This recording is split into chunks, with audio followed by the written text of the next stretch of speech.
एसेम्ब्लिनि उनाव जेबा हापात्ता होनांगौ गासैनिबो जों हापात्ता होगोन।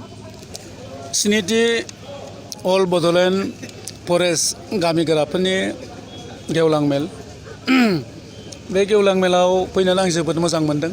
खारन बेनो गिबि खेब आं मिथियामोन थांनाय 17 बोसोराव बिथांमोनहा जे 172 जन जे गावबुरा गामिगोरा दंमोन बे गामिगोराफोरा रिमुनेसनल' मोनोमोन एफा एखमबा मोनो एखमबा मोना।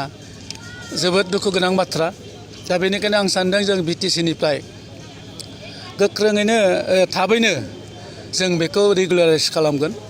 मोनसे फिक्स जे एथ'निफ्राय एथ'सिम मोनसे धर्मा होनाय जागोन। जों बेखौ डिसिसन लागोन। खारन सासे गामिगोरा जेबो इनकाम थाया आरो बिथाङा गामिखौ दैदेननांगौ जायो।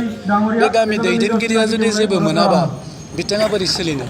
दा बेनिखायनो आं बुंदों 172 जनल' नङा आरो जुदि बबेबा गामियाव बाद थालांबावदोंबा गामिगोराखौ थिसननांगोन। आं एस'सियेसनखौ खावलायदों आरो बिनि सायाव आंबो नैबे एसेम्ब्लिनि उनाव नांगौबा पार्मानेन्ट बिसोरनो मोनसे जब होनो हानायनि काउन्सिलाव आं उत्थापन खालामगोन आरो बेखौ जों चिफजों रायज्लायनानै पार्मानेन्ट मोनसे सल्युसन सल्भ खालामनो थाखाय जों खामानि मावगोन।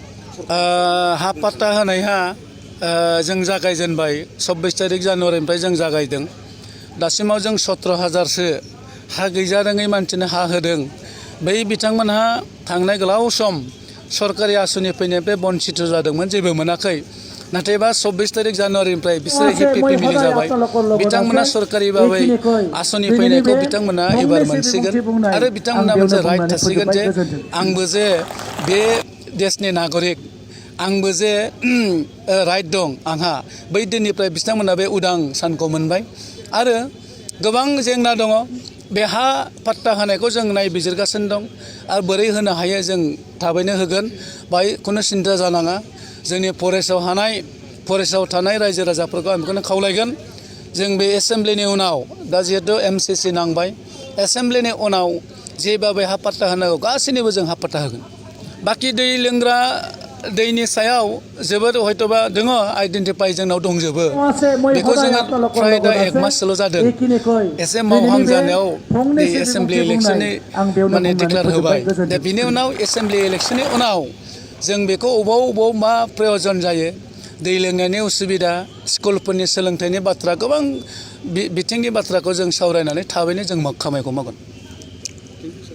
नोंथाङा दिनैनि हाबाफारिनि सोमोन्दै मा बुङो? दिनैनि हाबाफारिनि सोमोन्दै माने जोंहा मोनसे अरायथा मोनसे आफाद दंखायो। बेखौ बार्षिक अधिबेशन बादियै नैबे 7 थिमखौ जों लानाय जादों आरो बेवहायनो जोङो गावबुराफोरनि गासिबो बिथिङै मोजां गाज्रिखौ जों रायज्लायनाय जायो। माने जों दिनै माने मेम'रेन्डाम साबमिट होदों जाहाथे जोंनि माने सेलारिया रेगुलाराइजेसन जायो, प्लास माने इंक्रिमेन्ट जायो। आगोलाव जेबादि जों मोनदोंमोन मोनसे अनारियाम मिन्स माने मासावहाय 1200 करे, बिनि उनाव दा 1500आ 2 बोसोर जाबाय आरो दासिमबो जों माने बे बुस्थुआबो अफिसियेलि माने पेन्डिं जानानै दङ। हरदों जों माखासे गिबियावबो मोनफ्रोमबो डिभिजन वाइसै जों मोनसे पार्टिसिपेट खालामनाय जायोमोन फरेस्ट प्रटेक्सन प्लास इनभाइरनमेन्टनि खेथ्रआवहाय जों बेखौ मदद होफादों।